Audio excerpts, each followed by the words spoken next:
Hi friends, welcome to my channel. അപ്പോൾ നമ്മുടെ 30 days crochet ചാലഞ്ചിൽ ഇന്ന് ഡേ 6 ആണ്.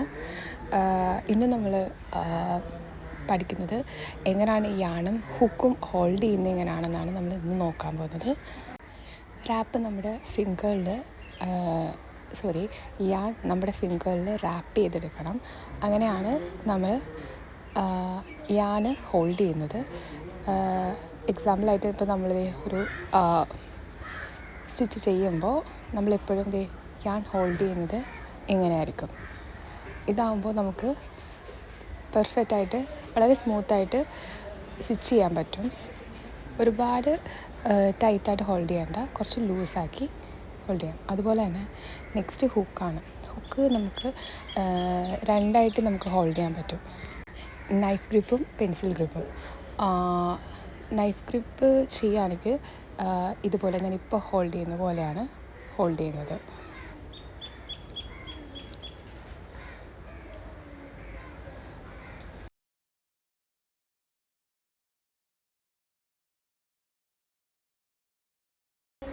കണ്ടോ, ഇങ്ങനെയാണ് നൈഫ് ഗ്രിപ്പ് ഹോൾഡ് ചെയ്യുന്നത്. ഇങ്ങനെയാണ്.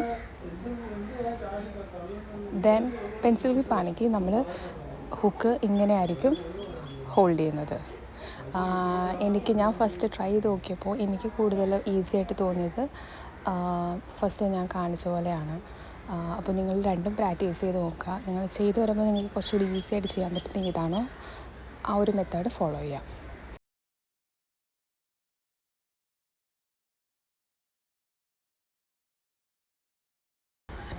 നമ്മൾ ഒരു ക്രോഷറ്റ് വർക്ക് നമ്മൾ സ്റ്റാർട്ട് ചെയ്യുമ്പോൾ എപ്പോഴും ഫസ്റ്റ് നമ്മൾ പഠിക്കേണ്ട ഒരു കാര്യമാണ് എങ്ങനെയാണ് ഇത് രണ്ടും ഹോൾഡ് ചെയ്യുന്നത്.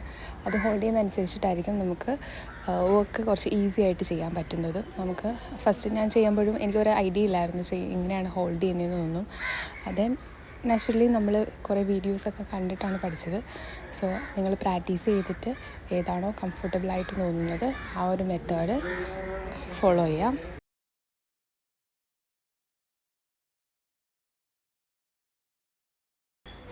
അതുപോലെ തന്നെ നമ്മൾ യാൺ ഹോൾഡ് ചെയ്യുമ്പോഴത്തേക്ക് ഒരു ബാലൻസ് ചെയ്ത് ഹോൾഡ് ചെയ്യുക. അത് വിട്ട് കഴിഞ്ഞാൽ നമുക്ക് കൺഫ്യൂസ്ഡ് ആയി പോകും. സോ നമ്മളത് കുറച്ച് പ്രാവശ്യം നമ്മളൊന്ന് പ്രാക്ടീസ് ചെയ്ത് കഴിഞ്ഞാൽ നമുക്ക് ഈസി ആയിട്ട് തന്നെ തോന്നും. കാരണം ഈ ഒരു മെത്തേഡ് യൂസ് ചെയ്യുമ്പോൾ എനിക്ക് കുറച്ച് ഡിഫിക്കൽട്ടാണ് യാൺ പുള്ളി ചെയ്തെടുക്കാനായിട്ട്. മേ ബി ഞാനത് അത്രയും പ്രാക്ടീസ് ചെയ്യാത്തതുകൊണ്ടായിരിക്കാം. എനിക്ക് കുറച്ചും കൂടി ഈസി മറ്റേതാണ്. സോ നൈഫ് ഗ്രിപ്പാണ് ഒന്നുകൂടി ഈസി ആയിട്ട് തോന്നിയിട്ടുള്ളത്. സോ നിങ്ങൾക്ക് പ്രാക്ടീസ് ചെയ്തിട്ട് ഏതാണോ ഈസി ആയിട്ട് തോന്നുന്നത് അത് ഫോളോ ചെയ്യുക. സോ ഇന്നത്തെ വീഡിയോ ഇത്രയേ ഉള്ളൂ. എല്ലാവർക്കും ഇഷ്ടപ്പെട്ടിട്ടുണ്ടെങ്കിൽ ലൈക്ക് ചെയ്യുക, സബ്സ്ക്രൈബ് ചെയ്യുക, സപ്പോർട്ട് ചെയ്യുക. അതുപോലെ തന്നെ ഡേ 1 തൊട്ട് ഡേ 6 വരെ മിസ് ചെയ്തിട്ടുള്ളവരുണ്ടെങ്കിൽ ഒന്ന് ചാനൽ കയറി ചെക്ക് ചെയ്യുക. നാളെ അപ്പോൾ നമുക്ക് ഡേ 6 വരെ ഉള്ളത് പ്രാക്ടീസ് ചെയ്യാം.